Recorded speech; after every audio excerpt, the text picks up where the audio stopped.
How's it going? How's it going? Hey, buddy. How are you? Good, good. It's another Wednesday. It's 7 o'clock. It's that time of the week. We do this little thing called Shop Talk, where all Alberta landlords talking about landlording in Alberta. Um, yeah, it's time's gone by. It's March 24th. I cannot believe it, but here Right. we are in the thick of going into spring now. It's getting into that renter season and kind of that mindset and a bit of a change for us landlords. That's kind of what I've got, Chris. Hey, we haven't talked for a few days. Where are you at? I am in BC. BC. BC, yes. Oh, you're on that other assignment we had. Right, yes. Staying in with my family's cabin out in BC. I tend to try to get lots of use out of it. So Right. And you're talking to BC landlords, I take it, so that you are getting properly educated while you're out there and bringing on some new people. I just do landlording in Alberta. I like our province. Well, I'm up in Edmonton. Oh, there you go. Okay. You, On you know what? assignment? You know what? Here's a dedication to this program that we both have for all of you folks is we set the time aside. I'm in Edmonton for 2 days. So I am dedicating my hour because I love this thing we have going on. I love what we're learning. And like you, Mac and I both say every show is the stuff we learn from you and this, the problems and questions that you put out to here cause us to do some research and some background checks. And we learn so much and we can help educate when the question comes up again, because not everybody watches the show. We should. I wish we all could, but Yeah. but thank you guys. Well, we get some people catching us in the replays as well. So Yeah, yeah. yeah. So we've got Andrea join us tonight, as always, out of Central Alberta. Vast experience and knowledge she'll bring to the table as we'll do a straight show, nothing but landlords talking about current problems and challenges, and we'll answer some questions right off the Facebook page. If you are watching live, tune in right now. Say hi. Let us know you're here, and let us know where you're watching from. And really, if you've got any question right now, you're dealing with landlording, let us know. Hey, Lewis, thanks for tuning in. Yeah, let us know right now. Get queued up. I've taken about 4 questions off the page, and whatnot. But you know what? Without further ado, let's bring in the lovely Andrea Warkentin. Hey, Andrea, how you doing? Good evening. I'm doing great, thanks. How are you? Awesome. Perfect. Good. Yeah, I apologize. I don't have the best audio right now. I'm running strictly off a laptop setup, but when you're remote, that's what you got to do. But we're glad to have you back on the show. You know, I'm going to pick your brain a bit, maybe just ask you some off-base questions before we get into the thick of the show. But you know, being as busy as you are, Angie, and I know you've got 100 plus doors in your belt that you manage right now. What are you focused on right now improving your business? Because I'm kind of curious what your intention is right now. Yeah, so we're finding that March has been a pretty strong month. Lots of people looking for rentals. And, you know, that happens every year when the snow melts and people want to make a transition. And so, yeah, it's just about always constantly trying to improve our tenant profile. And whenever we can make a change and maybe do a bit of renovations to attract a new tenant, we like to do that as well. So, okay, so it's kind of that's what we're looking to do. So you're almost spring clean for your business, so to speak. You're sprucing up some properties, some tenant turnovers happening, and you're trying to bring in the next best tenant. Exactly. Yeah. Okay. Cool. We've also had quite a few, well, I shouldn't say quite a few, but we've had several, you know, court actions and following through with people and just, you know, I don't know, sometimes spring seems like a good time to just get rid of the dead weight. So, there you go. You know, it's a little easier to find tenants now. And so it's a great time to be renting. Yes, absolutely. Cool. Chris, what are you doing right now to improve your landlording business? You know what? Mine is on such a good flow right now. I have been very fortunate, and you know what? It's important to count your blessings. And I've got great tenants. Everybody's paid all the way through this nonsense, and you know, I do another show on Thursday nights, and rather than nonsense, I do use the word shit show, and this is what it's been this whole COVID. So Mackenzie's a little more conservative than I am, if our other viewers haven't figured that out yet. So I keep it PG for the rest of us so we can watch it in the car with the kids. But my plans here this summer are I've purchased some siding. I got a smoking deal on some siding, so I will be refacing one of my places and painting. It's that old style stucco. I don't know if some of you can relate to it when you have older homes. It's a stucco that goes on. It actually has that broken glass in it too. It's green and browns. Have you seen that? You know what I'm talking about? Andrea, you seen that? Yeah, you've probably got a couple of places like that. So my experience with that, actually the home that I live in, I have, my home was like that. And so I went down and I talked to our local hardware store and talked about paint. So what I did is I actually painted it. And I bought a sprayer, and I've used a sprayer multiple times, but I actually painted it, and it changed the entire look of the house. And you would swear that it took 10 to 15 years off. It's like going and getting a facelift. You know what I mean? I was gonna say, I don't think I've ever seen that long of facial hair, Chris. Yeah. Well, this is my Mac look. My Mac look. All right. Anyway, so I'm going to waste some more time because we're up to 11 here that I can see. But anyway, we're just going to play here for a second, and then we're going to get into this. But so no, I am going to be doing a facelift on one of my places. I'm going to be painting it. I'm going with a nice siding that I got this smoking deal on, and we're going to side the front of it because this is the style that it is. And then I'll paint the rest of it. And if wood prices go from platinum down to gold, I might consider buying it. So. Yeah, I don't know if you're experiencing that problem, Andrea, or not, but if you're a landlord doing some work or just want to do some home renovations, it's the old supply and demand thing. I think if we just stop buying and stop doing something, prices have to come down because there's just going to be a little bit of a flood in the market. So don't plan on building your homes. You're wasting money when OSB right now is sitting at about $50 a 4x8 sheet. And I think drywall is somewhere around the $20 or $25 mark. It's insane. So put your plans on hold, folks, because it's stupid right now. So how'd you get your deal on your siding then? Like, what is it? It actually was a leftover from another job where someone overestimated the deal. So there was 2 boxes left over, and it's exactly the square footage I need, just under. So to do the face of this place, so it's going to work out just really good. So so that's going to work out. But hey, I'm going to put Andrea on the spot.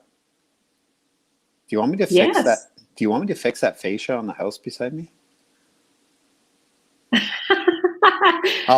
Please. I will go and buy it, and I will fix it for you for free. Oh no, it's not for free. It's for a jug of gin, and I'll do that for you.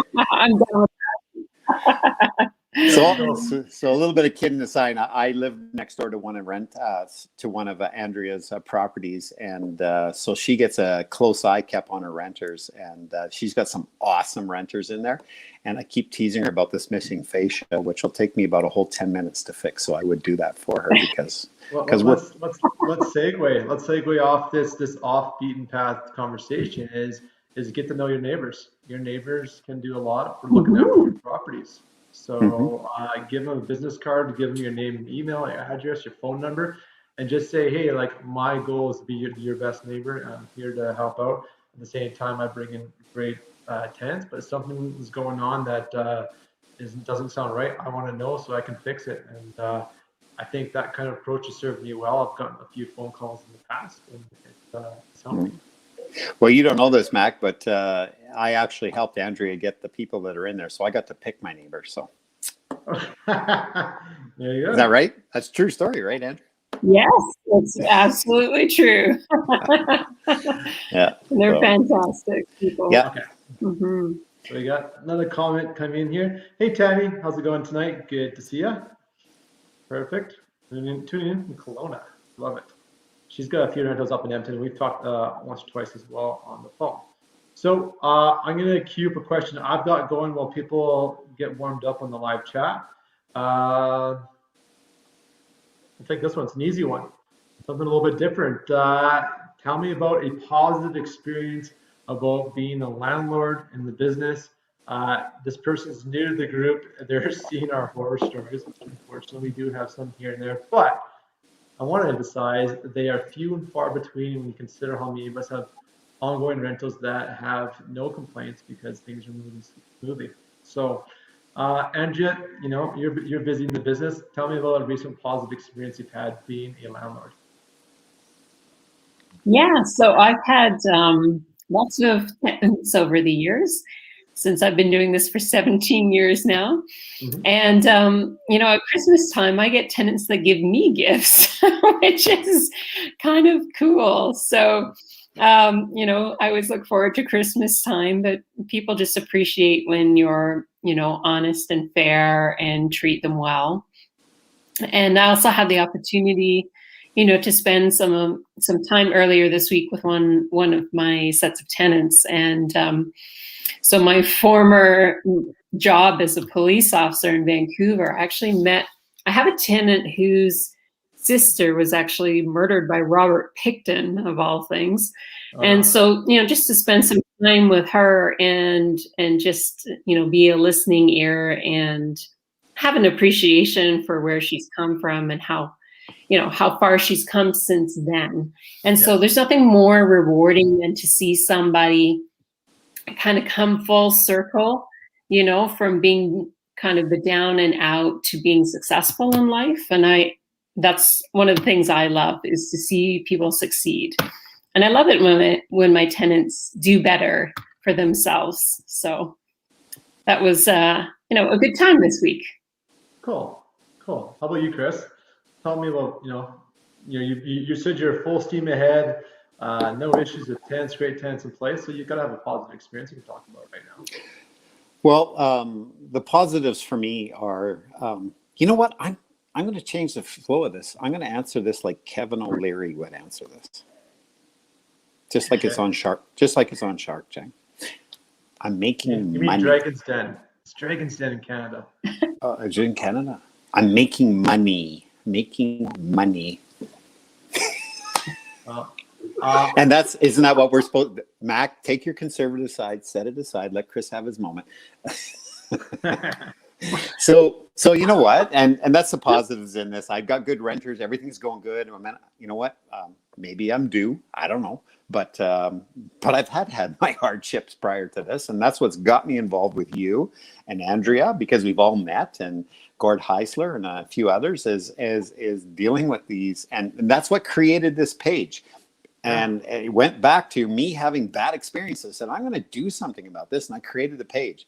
Then I met you, Mac, and then we've built all these relationships with everybody, and here you are, Andrea, and we've had other people on the show,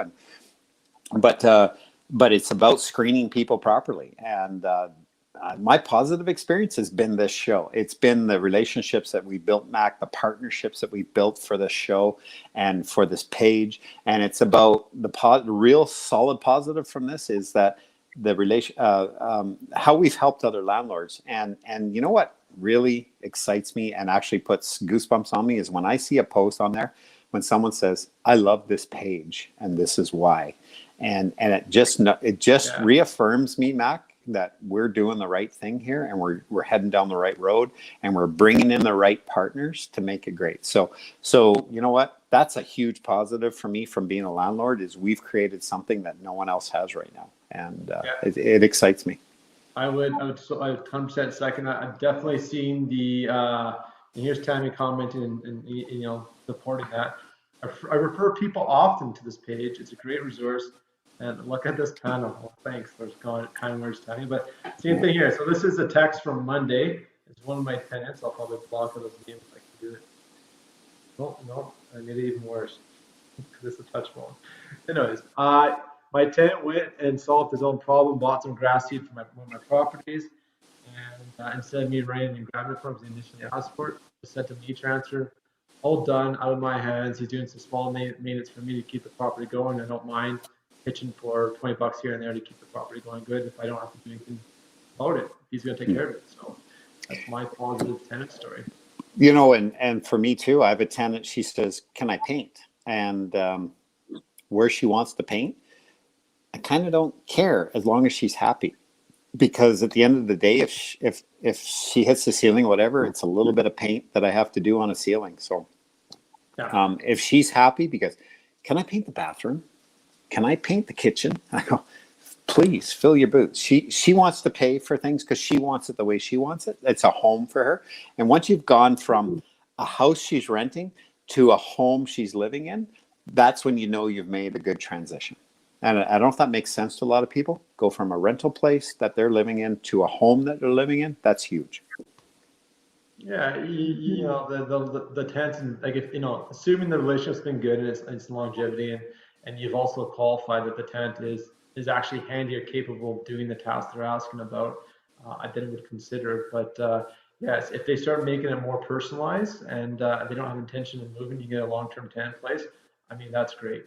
I mean, my longest tenant right now, I'm on 4 years. So, yeah. Lewis asked his first question. Let's take one. Let's start with the live question off the page after the comment there. I'm on the market looking for a new place to buy, ideally a bungalow. How do you decide what kind of research to do in order to find the areas where it will be easier to find tenants located in Calgary? Thanks. Andrea, how do you do your research when you buy a property?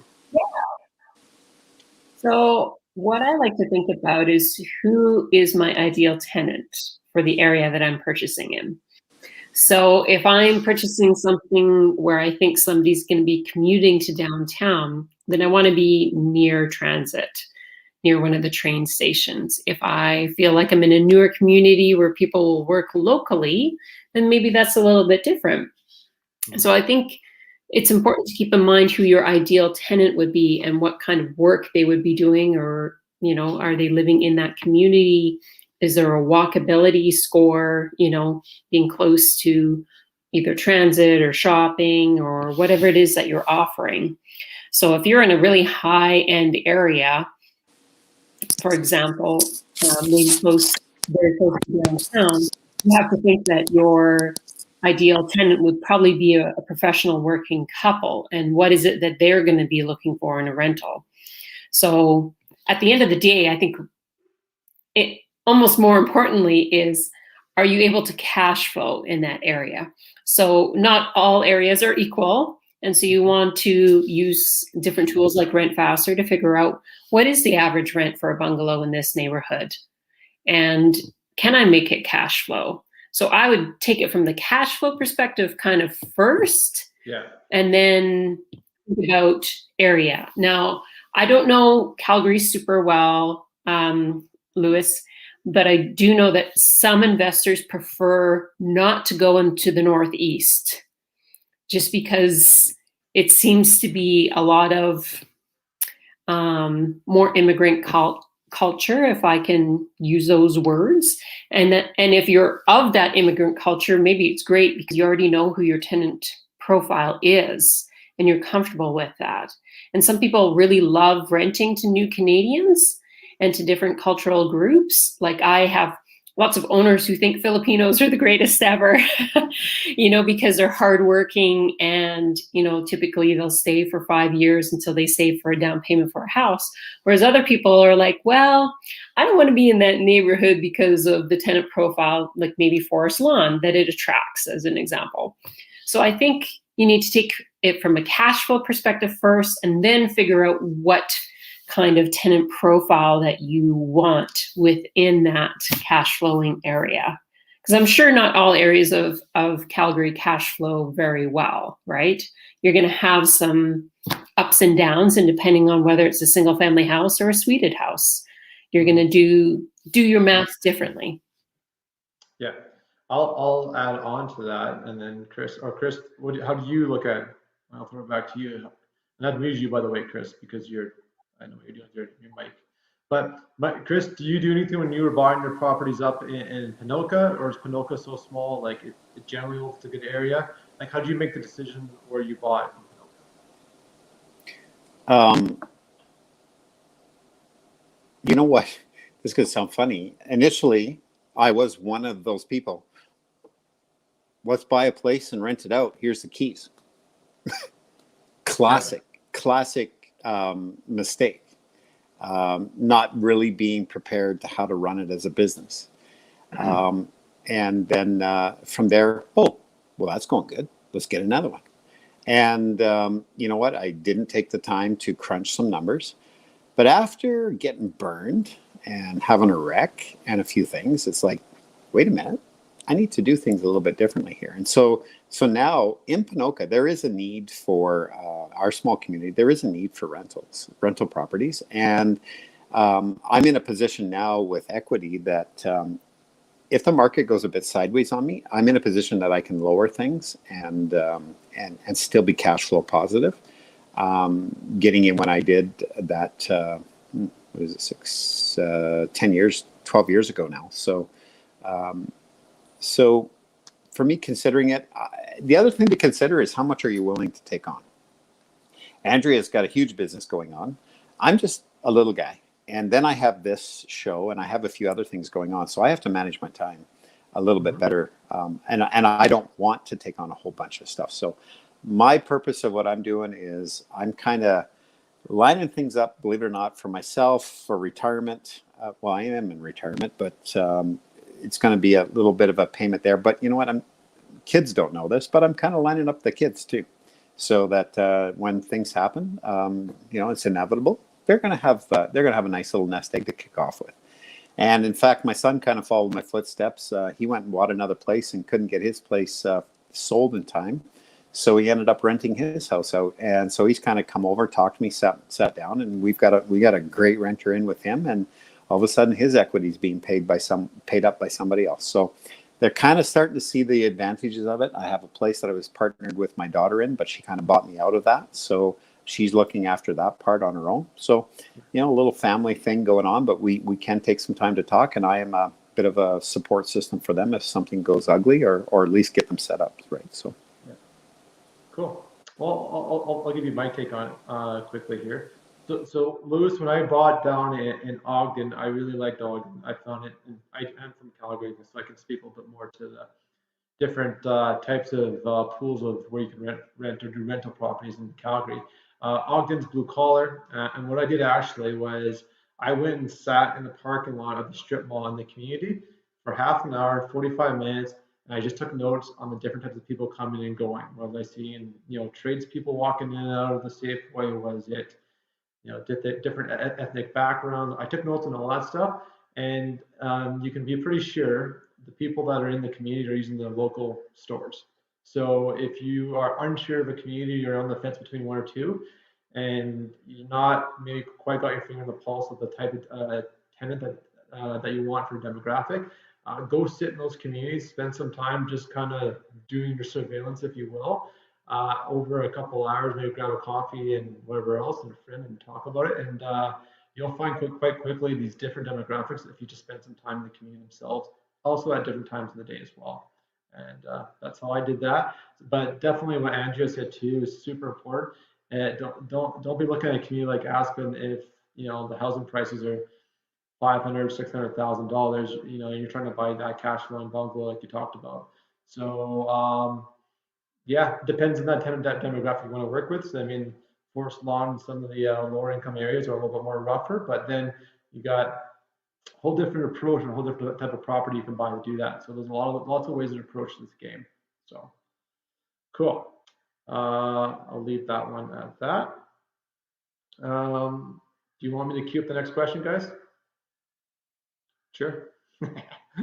Lots of guesses. Okay, so you got us muted, so you can ask all the questions you want and then put your own answers in. I could. Okay, so I'm gonna take. You know what? Before I forget, I'm actually gonna share my screen and take Amber's question because it was quite long and I did read it, and I want to. Well, it's still kind of in my memory. Recall if you guys. Okay, guys, can you guys see the screen now? Yeah. Okay, fantastic. Yes, So, read it now. oh yeah, I will. I'm gonna paraphrase because it's quite long. So Amber Smooch says, so I signed a 12-month lease starting in January 16th, 2021 with John and Larry. On March 22nd, John advised me he's taking a job out of town, so Larry will become the primary tenant. But John will still remain on the lease and he's already paid rent in full. So then fast forward down, Larry's asking about getting a new roommate April 1st. So this is happening right now as we speak. And it would be Larry's brother and Larry's brother's girlfriend. They're both students, so they're younger, they're 18. They don't have any landlord references. So then she's going through, and the out-of-town tenant is okay with this. And then she talks about some pricing. I won't get into that too much. So her questions are, if I accept these two students, can I cancel the existing lease and rewrite a new one? Can I raise the rent? I'm not concerned about the the students affording the new rent, as I know the original tenants can cover it, John and Larry. They both came with, and the current tenants, John and Larry, came with great references from the previous landlord. And I paid a week early on all 3 months of rent that she's collected so far. Is there anything that I'm missing that could bite me in the butt? I don't want to lose my current tenants, and I understand everyone needs to start somewhere. I almost feel like Larry's like a living co-signer for the students. Any thoughts on the situation? She says. Sorry. Yeah. So maybe just to paraphrase what you read is essentially one roommate's leaving, the other roommate's staying. And so the staying roommate is seeing if his brother and his brother's girlfriend can move in, who are students. Is that basically summing it up? That sums it up. And actually, the one tenant that lives out of town still rents. He just now works remotely most of the time and comes back. Oh, okay. Well, I mean, I think all that's really happening is adding 2 more people to the lease. Whether you add them to the lease as co-leasers, or you add them as roommates is kind of up to you. If you choose to just add them as additional people that are living there and not on the lease, you still have those 2 original people that you were happy with, and maybe that's a good way to handle it. If you do add the 2 students to the lease, then yes, you could cancel the old one and redo a new one as long as everyone's in agreement, right? So as soon as you're introducing new people into the situation, it gives you the ability to kind of change things around. And certainly if utilities are included, adding 2 more people is going to be adding to that utility cost. So it would seem fair and reasonable. And I think that's really what it's about, is being fair and reasonable in the situation. And if everyone can come to an agreement, I don't really see it as an issue, because you're already happy with the first 2 people who are on there being able to pay as it was. So, the main thing that I look at is when you have new people moving in, I need photo ID, I need emergency contact, just in case the house ever burned down. So that's kind of how I look at it. Yeah, and she did add in the comments, I think I skipped over it, that she did approach the current tenants about an increase in utilities because of the additional people living, and they were okay with that. So she already had buy-in from the original tenants on a slight increase for the utilities. So I don't see it as being a problem, because if she's got 2 tenants in place that she has a relationship with, they're paying on time, they have the ability to cover the rent right now. So if you add 2 more tenants in and you slightly raise up the rent, you're pretty much still in good company there. And I would put them on the lease since they're all over the age of 18, and help those 2 tenants start building up the history they need to get to rent in the future. Mm-hmm. Chris, any thoughts? No, you guys got it covered. There's no point in beating it to death. So okay, sure. Keep going to the next one. Okay, and we'll jump back to Lewis had an add-in on this question there. So he says, let me pop it up here. In terms of cash flow, seems like a place with a basement suite is better. Pros and cons of a duplex versus bungalow. And I'm going to assume bungalow means suited with a basement suite. Andrea, I'll throw it to you first. Duplex versus bungalow. Suited bungalow. What are your thoughts? Sure. So just keep in mind, whenever you have a basement suite, you're going to have more management, because people don't always get along. And typically you're also paying more for a legally suited house, right? So, and more can be 10 to 15% more. So it's not like a huge amount more. It's not like twice as much. So you can certainly receive better cash flow. But what I've tended to notice over the years is typically people in basement suites are not staying on a long-term basis. So you tend to have more tenant turnover, especially if people are not getting along. And especially if they have any sort of shared space, like if you have a shared yard, or you have a shared laundry system, or something where people can bicker at each other, or you've got people with pets or whatever, a dog that doesn't like the person in the basement. So I find that that it does require a lot more management. So either people get on really well or they don't. And so just keep that in mind, depending on, the trade-off for more cash flow can be more hassle, plus also a higher turnover. We find in the single family houses, people don't move as much typically. Like, it's very rare to have a house where every year you're having to sign a new lease with somebody new. People just tend to stay longer.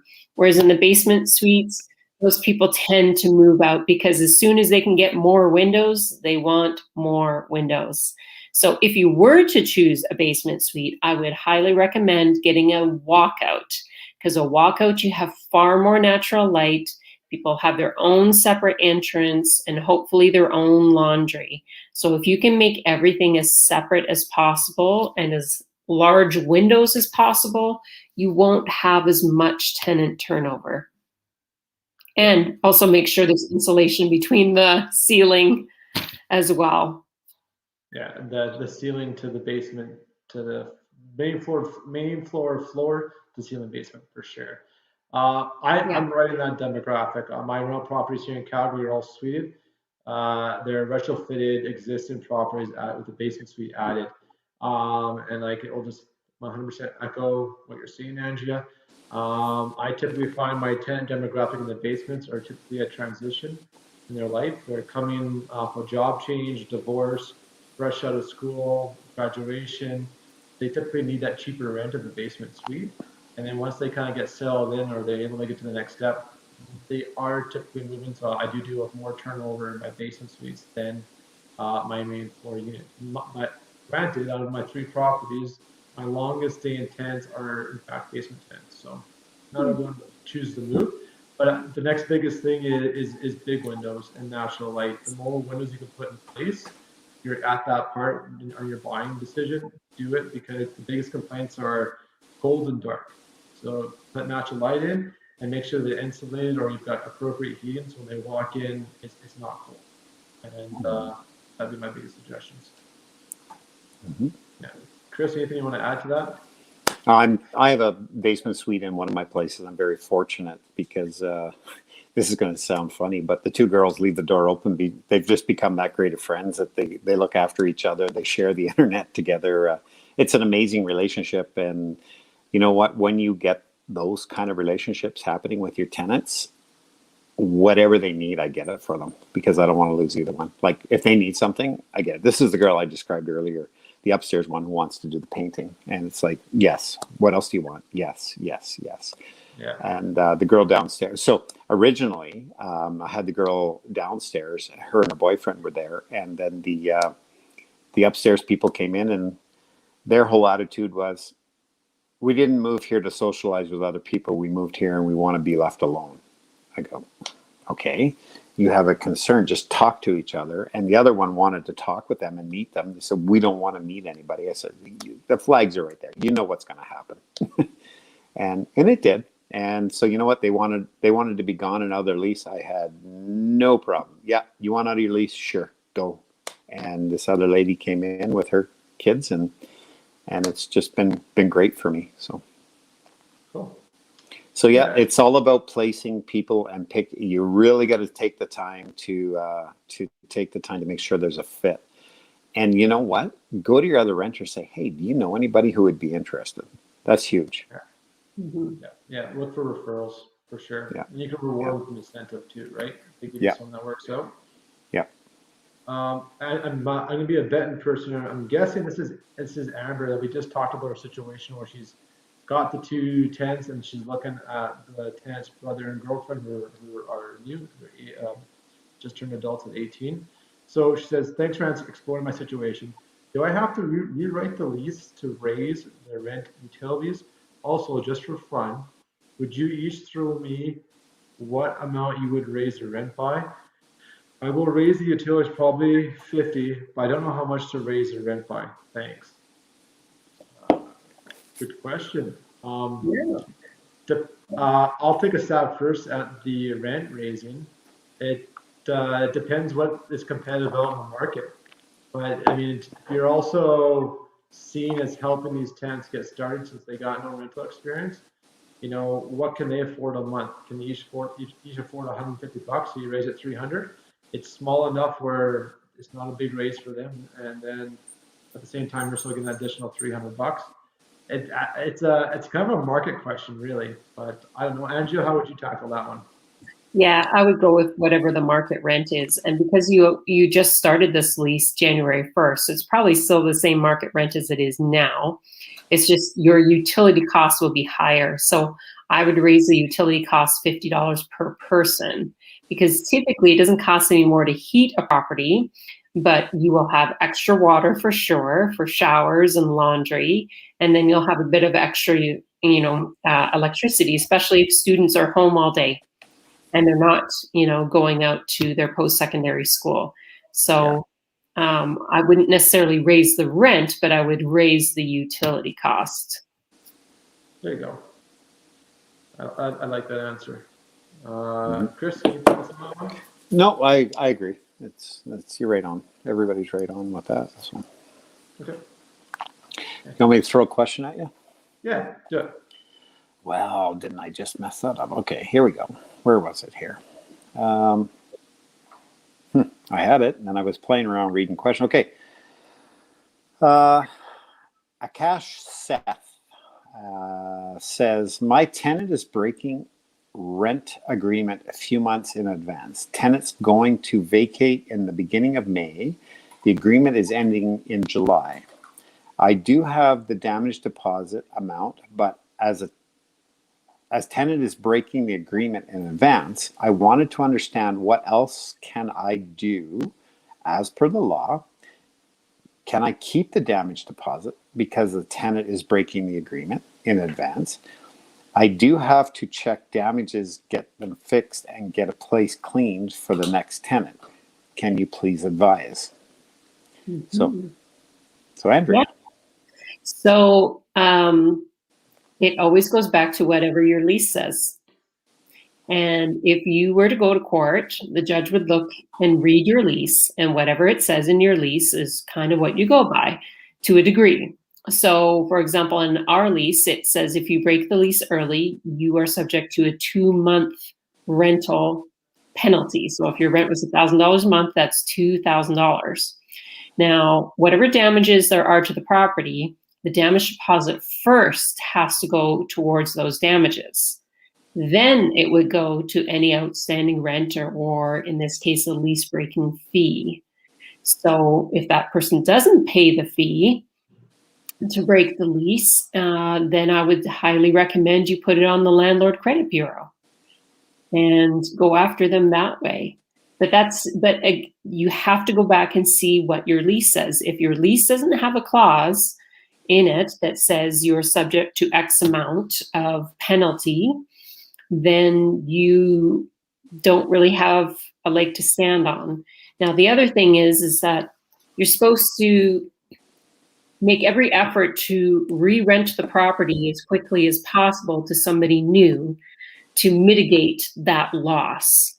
So for example, let's say you start showing the property now and you find somebody who moves in, and so there's no period of vacancy. You may still be able to charge a fee, but you can't go after them for all the months of rent that they did not fulfill.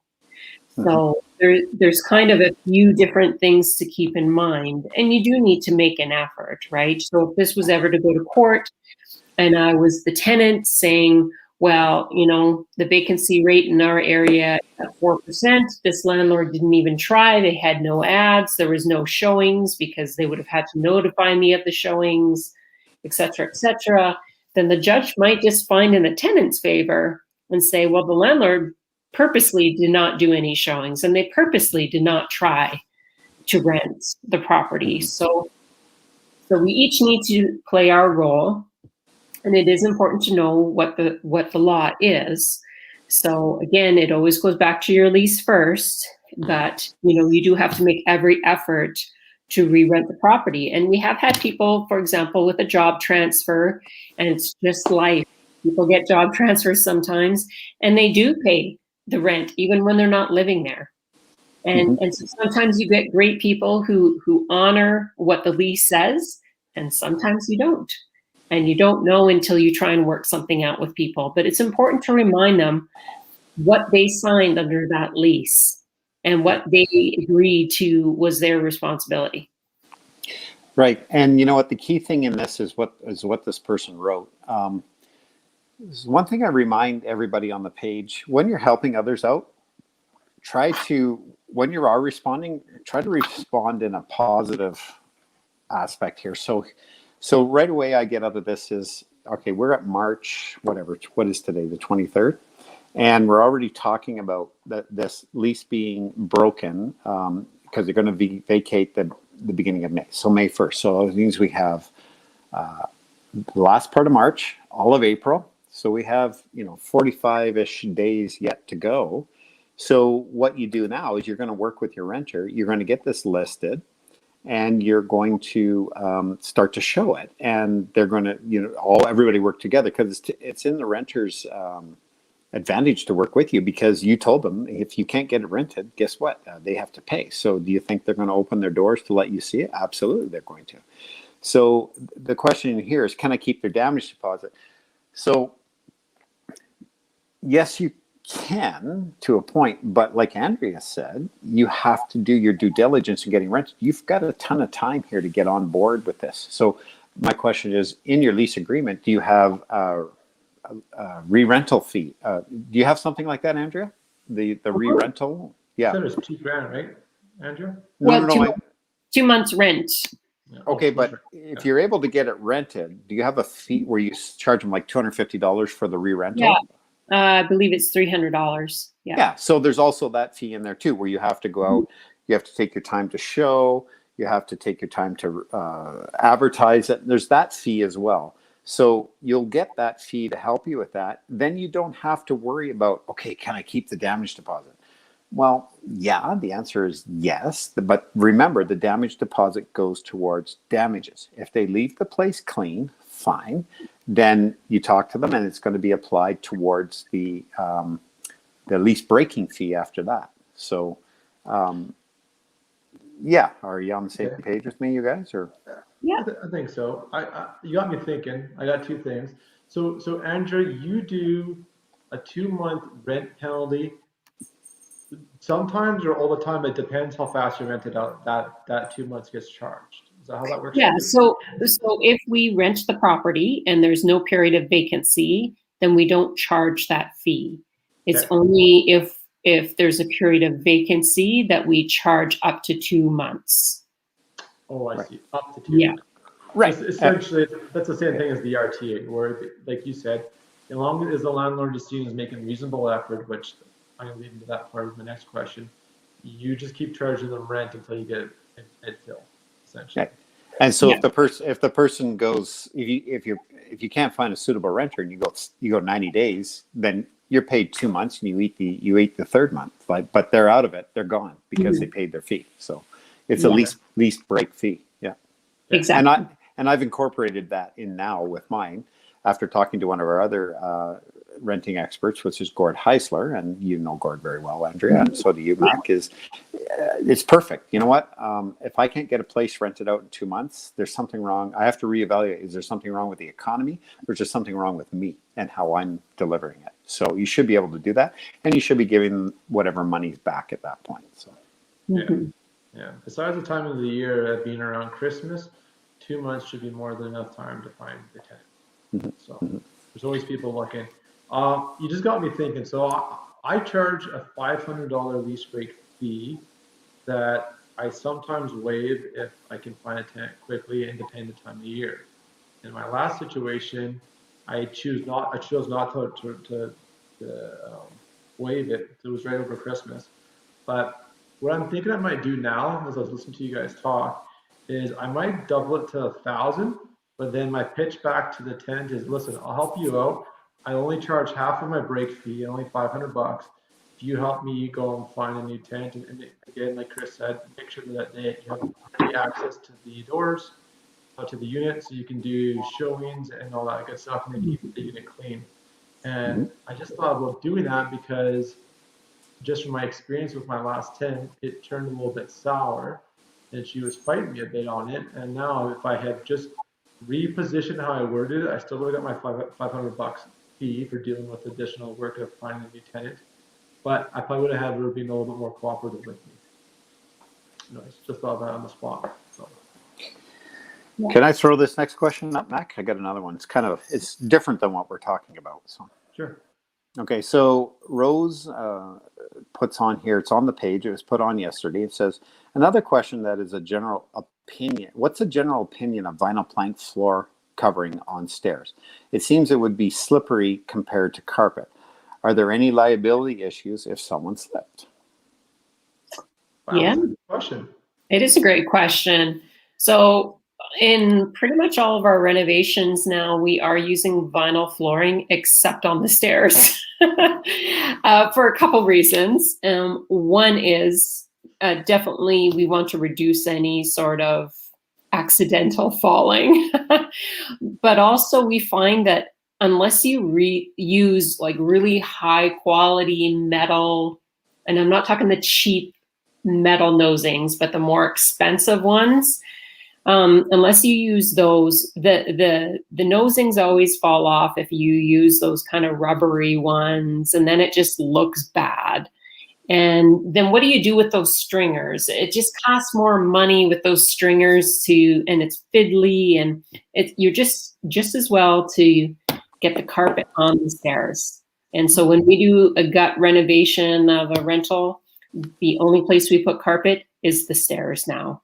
I don't know that for sure, like to my way of thinking, liability wise, we should all have insurance, but just because you have vinyl instead of carpet doesn't really make a difference liability wise, but we just choose to think that it's maybe a safer option overall for most people.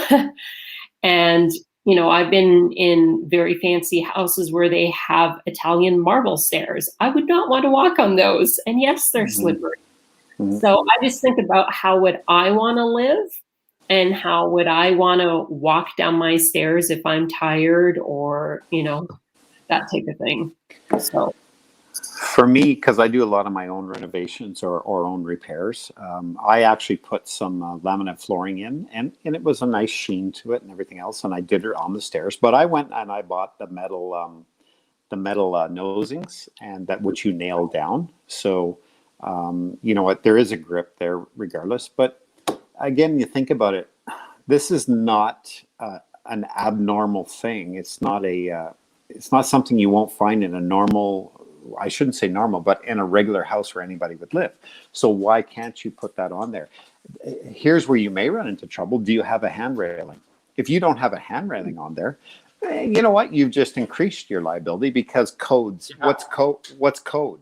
So if the handrail's there and they slip and they go bouncing down the stairs, you know what? I think it's pretty hard pressed for a judge to blame you because you've done, you know, if the flooring comes off because you installed it and it was installed improperly and they got hurt because of it. Well, one, you've got your insurance and there may be some liabilities there, but because they're clumsy, like you're holding someone accountable because they're clumsy, you know, or sorry, a landlord accountable. I can't buy that, and I don't see where any judge would.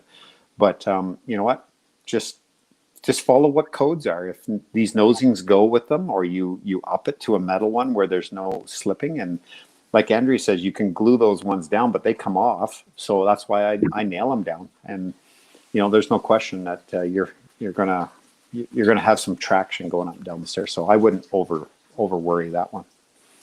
Yeah, I like in my experience, I have actually in my one rental, this is done before I bought it, but I really like it. I've got wooden stairs painted, and then you know you can buy carpet by the roll, like a runner. Is that the right word? A runner? I don't know if that's the right word, but it's just really heavy duty rug that you have at the entrance of like stores and stuff.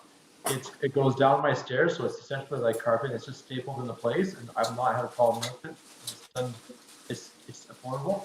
It's not like a really expensive setup, so that's one way to do it. If it's more of like an internal stairs in the house where it's not from like a back door, when I rented up in the Airdrie, they ran laminate through the or panel flaking through the whole house, and they didn't put the rubber endings on there.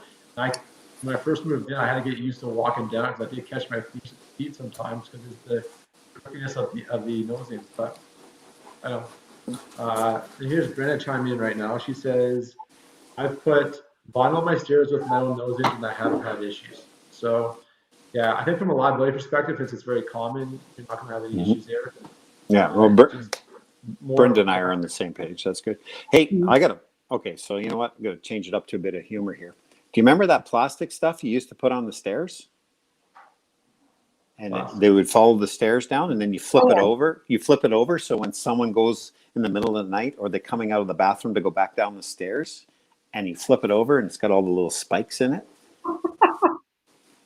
Oh, what a great practical joke to play. So you want some traction on your stairs? Flip over your plastic coverings. Nice. Who said this show has to be serious, right? That's great. All right. Well, we're getting near the top of the hour. I've got a couple more questions to get through here, so I want to get to them. Yeah, we only got about 5 minutes to go here, so. I don't know if you, yeah, this one's kind of interesting. So we're in a fixed term tenancy right now, ending October 31st this year. We like to offer our tenants the option to break the lease so we could put our place on the market since the market's picking up and brackets hot. We want to replace the carpets and get listed. What do you suggest we say to our tenant? The thought about this, I feel like I'm missing something. We like to offer you the option to break your lease early without penalty. Give us 1 month's notice to vacate. So a person wants to sell their house. They see an opportunity in the market.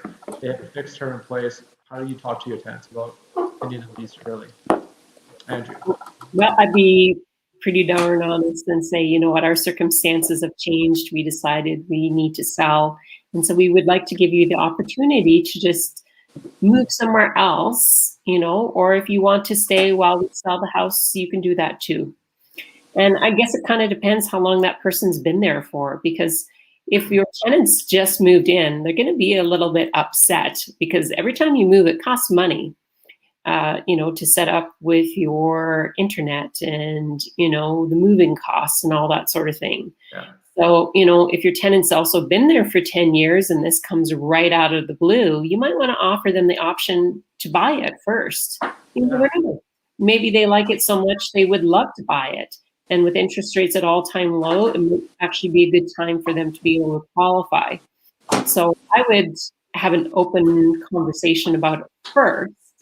And just keep in mind, you may have to incentivize them to leave if you really want to do some work on the property before you list it. So, and showing with a tenant who's not really happy about it being sold is almost a waste of time because they'll do everything they can to make it difficult. And then it just wastes your time, the realtor's time. And like Brent says, you can pay them to leave if they're willing to leave. But not everyone is. Yeah, and actually I can speak to that too, is I'm assisting in a situation in Ponoka right now where there's a tenant in there and he is on a lease and he is being difficult and he is nasty to the realtors. He made up a bunch of stuff when the inspector came in, and that inspector decided to document on the appraisal. It therefore, not the appraisal, the inspection, that went to the bank. The bank declined the whole deal. Now the new buyers, they realize the difficulties, guys, but the bank says, nope, sorry, we're not dealing with this. We don't want this flood issue that's going on. There was never a flood. anyway, you got to give some people some incentive if you think that they're not going to stay there. Cash talks, and Brenda brought it up. Pay them to leave. Absolutely. Say, you know what, you pay me this month, and if you leave, I will give you $1,000 back to help you with your expenses. Well, that's a pretty good incentive. And you know what, at the end of the day, if you're making money on your place, what's $1,000 in the big picture? I was just gonna say, think of $1,000 when you negotiate and buy a property. You're probably dropping it 5,000 at a time if it's going back and forth. So to give 1,000, 2,000 up front and avoid the issue altogether, that's probably an easier way to solve the problem. Oh yeah, absolutely. And when they think about it, you're going to give them $1,000 plus they're going to get their damage deposit back. So they could be $2,000 cash in pocket. So how awesome is that, right? Yeah, definitely. Cool. It's an interesting question. Like I've and yeah, I mean, if you take the opportunity in the market, you want to sell it, there's ways to approach it. So let's segue to the next question here. Jordan writes, few questions. I'm recently put out my second rental. My second rental is I have a few questions with my paperwork because my first rental I left in the hands of a property management company. Okay. How does electronic lease signing and documentation hold up? I.e., if I send the lease over email and they sign by the tenant electronically and send back, how does this hold up if I have to go to? I'm sorry. If it's signed by DocuSign or Adobe Signature. Also, I have a lease pen agreement walkthrough report times 2. I printed the electronically. Oh my God, sorry, I'm struggling here. I have printed the electronically printed lease agreement for initials in the meantime with the walkthrough. Okay. Am I overlooking any documentation that the people at the start of the tenancy, that people have at the start of the tenancy? Thanks and have a good afternoon. So I guess question one, what's your guys' thoughts on digital signing? You guys use it? You still do paper? So it's 100% legal. It stands up in court all day long in terms of the lease agreement. And it's very normal. There's actually a whole government act of Alberta in terms of electronic signatures. So you're totally good there. Not so much for the move-in report. It needs to be signed in person. You can't DocuSign something like that. It has to be signed in person. Yeah, so that's kind of the main things. It sounds like you've got all the paperwork that you need. So once somebody signs something electronically, using, for example, we use DocuSign, you can actually get a certificate that DocuSign gives you that says the date and time the person signed. And so you don't have to print out the lease and then get them to yet again sign it. You're good with the DocuSign. You don't have to do the paperwork. But one thing that is clear is, there's lots of different apps, especially with property management software, where you can have your tenant actually sign on the app. But at this point, we still need a paper copy that's physically signed by that person. So typically what we do is if we're using some sort of software app, we use it for the photos, but for the actual move-in report, we have that signature in ink. And you know what I'm going to say too is, do you really want to do everything on a DocuSign? You need to be able to meet these people in person. And Andrea, you can relate this. You remember when we did our job, I compared the photo identification to the person and found it to be one and the same. Yes. You need to be able to say that at some point. So somebody sends you their driver's license in an email and you get it, go, oh, okay. Have you actually compared that driver's license to that person's face? And then you're going to sue somebody and they say, well, how do you know it's them? Well, they sent me their driver's license. Well, how do you know it was him that sent you the driver's license and it wasn't somebody from India that sent it to you? You can't. Do you think you're going to win? They just beat you. From a legal perspective, and I think you can trust Andrea and I in what we say. We've both been in policing. Unless you can say, I compared that photo identification to the person and found them to be one and the same, quote unquote, that's the phrase you need to be able to say. then you're fine. But I think personally, I'm fortunate that I am in a small community where I can, do 3 minutes across town. I can do this. But if you're one of those absent landlords who are in British Columbia renting in Grand Prairie or in Edmonton, you need to hire somebody and spend the money for them to do the job. You need to trust who's doing the job for you, and you need to make sure your I's are dotted and your T's are crossed, and it's a well spent dollar to do it right. Mm-hmm. I will throw a little bit of a curveball. I totally agree with what you guys have both said, full on. When I've done it, I usually do my in-person viewing.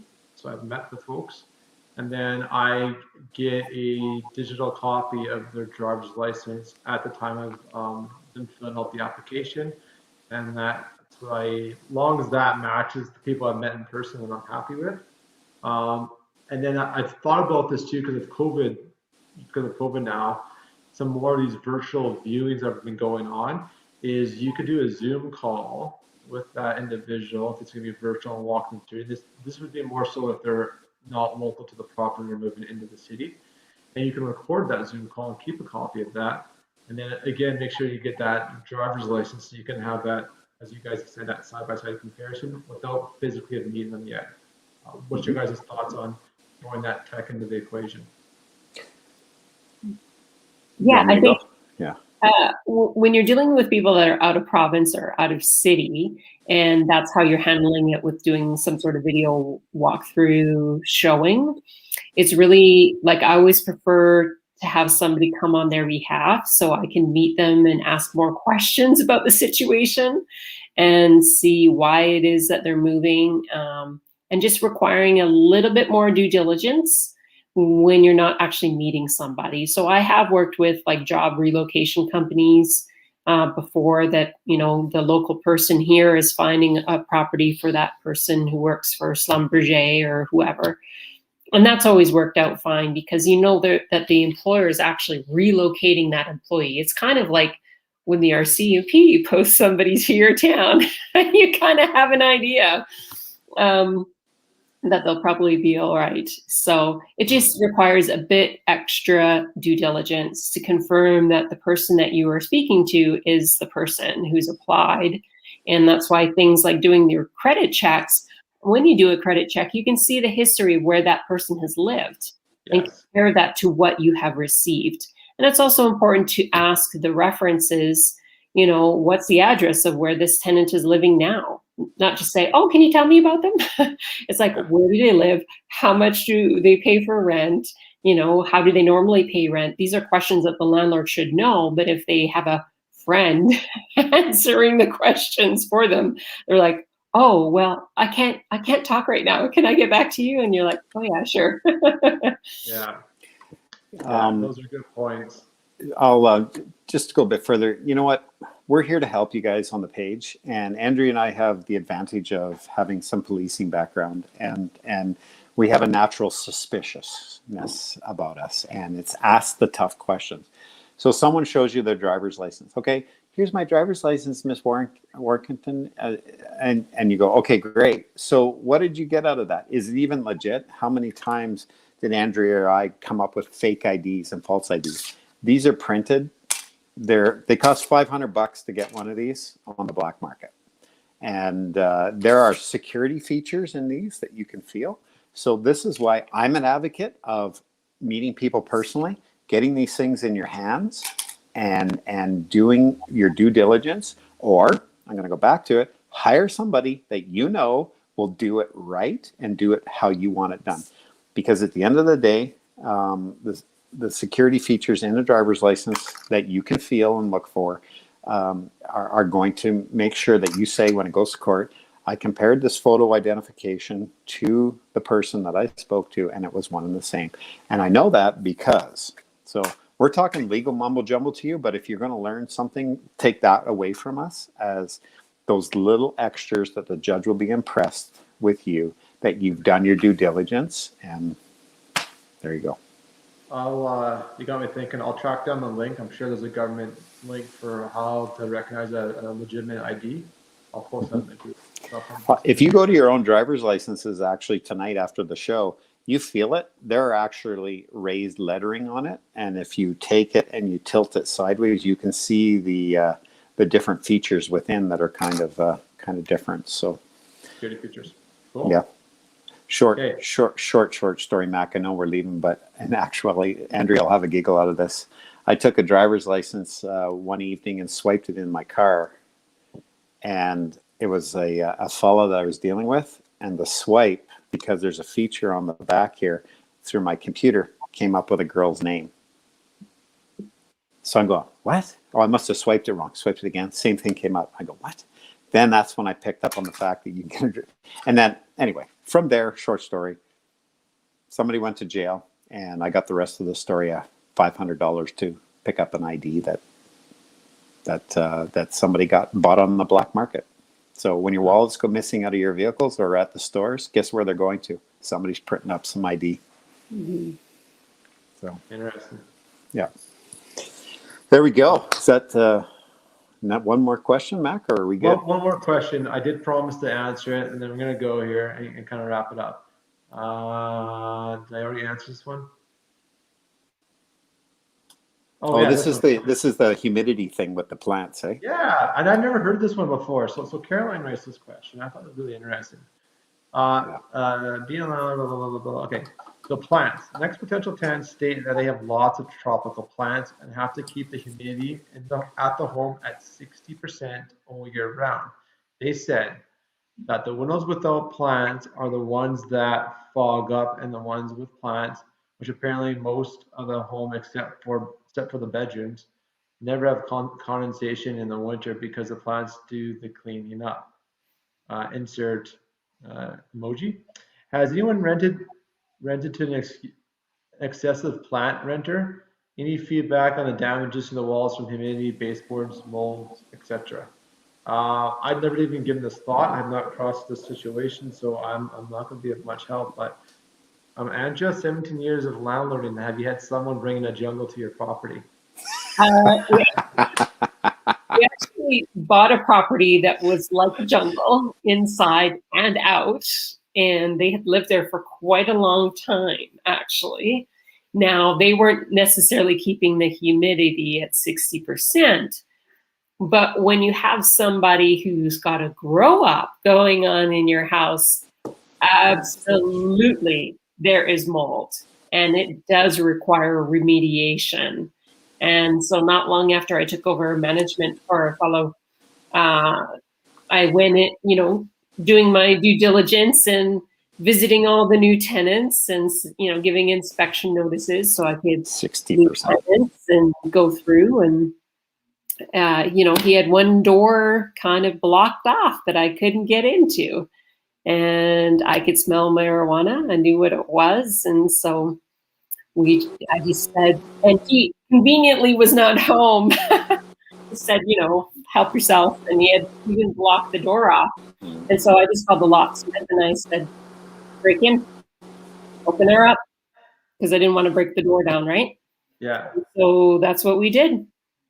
And sure enough, he had 59 plants, and he had a permit to grow from Health Canada because he has a back issue. And that's the thing that a lot of people don't realize is you can get a permit from Health Canada to grow without actually getting any permission from your landlord. That's not even a question on the permit. Now, most people aren't growing 59 plants, but let me tell you, there was, when we got rid of him, there was mold. There was a lot of mold in there, even though he had installed extra fans and ventilation. I mean, the utility bill was an extra $100 a month because it was a suite property. We had all sorts of trouble renting to anyone in the basement because, of course, all you can smell is marijuana in the house. So, it's certainly not my preference to rent to people who have high humidity. You know what? You want to be a plant aficionado, go ahead and buy your own place that you're not moving into mine. Yeah. Yeah. You know what? If any of you know what the Mutard is in Edmonton, do you know what that is? That's those pyramid buildings down by the river. Okay. I do. Yeah. So if you want to know what 60% or plus humidity is and what your house is going to be like, go spend a couple dollars and walk through there and imagine your house. And so the answer should be not a freaking chance. Go to the zoo. They always have like There you go. greenhouse or something. Eh? Yeah, if So you don't I'm want curious. to, don't want to drive to Yeah. Edmonton, then go to the zoo in Calgary. Yeah, we've got it. Just I'm curious, Andrew. What was the so what? How recent was this situation you just talked about with the 59 plants? About 4 years ago. Okay, so it was just I forgot when we legalized, just last year, right? Or no, was it 2018? Yeah. When, Mac, when I did we haven't got a chance. legalize? I haven't got a chance to tell you this, Mac, but we're going to be having a show here in the next month or so. Here, Rob Bonnet's coming on. He's got to deal with a situation right now where there's over 600 plants in the house. Ooh. Oh, yes. I knew off record, but we're making it into a show now. Great, good to know. Oh, absolutely, it's going to be a show, and you know what? This is it's going to be an exciting one. So there's a lot of twists and turns and plots and plans. So the whole thing is going to be a great show to watch. So if you're checking this out later, keep an eye out for that show. You guys are really going to enjoy it as to what we found out. It's very important as a landlord to know this stuff. So. Okay. Did that charge? So you would have charged back the locksmithing to that tenant, right, Andrea? That you Yeah, had to go. and we charged additional utilities. So because he had a permit from Health Canada to grow, we Yeah. couldn't necessarily immediately evict him because we have to go based off of what the lease said, right? And so it was a process of time, to get rid of him.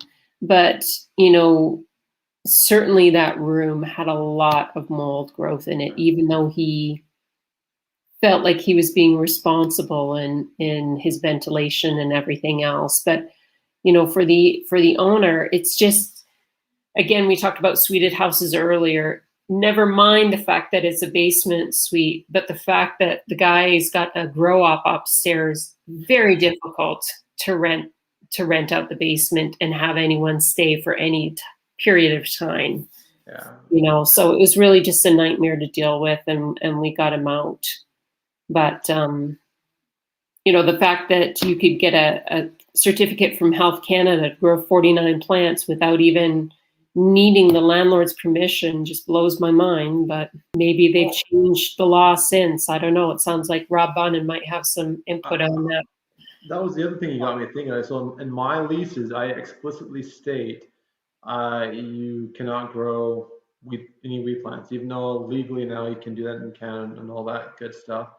As far as I understood the law, and from I've heard from other legal resources, is it's still ultimately up to the discretion of the owner of the property while they allow tenants to own or cultivate marijuana plants. Mm-hmm. So, but in your situation, it might have been a little bit tricky if the lease wasn't stated in such clear language. Yeah, and from 4 years ago too, right? Where this is before marijuana was legalized and before it was really kind of more of a big deal, right? Makes sense. Okay. It's certainly our lease says that now. Yeah. Yes. And you know what? And then the biggest thing, and I guess back to this whole thing about humidity, and we'll wrap it up from here, is moisture and water is your number one enemy of a building. Mm-hmm. So I learned this now because all my rental properties are 1950s, so they're a little bit older, and 1970s. Is you can do electrician work, you can do all this other stuff, but you gotta have your plumbing and your building envelope in order, and the roofing and the gutters clean, because if you got a water problem, that's the highest cost to fix, and there's gonna be a lot of remediation. So I think you're playing with fire, like kind of what we've alluded to, by allowing a jungle into a house with that high humidity. I just don't think you want to go down that path. And like you said, Andrea, you might as well own your own property if that's how you want to live. Yeah. Yeah. Okay. Well, folks, we did some overtime. We're about 17 after the hour. We're going to wrap it up here. Thank you, Andrea, again, for spending your time with us. For folks, if you are looking for property management, real estate investment advice, and all that good stuff of Central Alberta, Andrea Warkentin will probably be your best resource. She's over with Realty Experts Group. And thanks for joining us tonight. Thank you for having me. Likewise. Chris, thanks for joining as well. I love the beard competition. I'll see you next week and we'll compare again. And maybe we're 10 or 9 months ahead of the game from November. So we'll see how it goes. All right. All right, guys. We'll wrap it up. We've got some thank yous coming in. Thanks, Lewis. And a Facebook user, I'm going to make the guess that's probably Amber. But we'll see you guys next week and take care. That was Sandra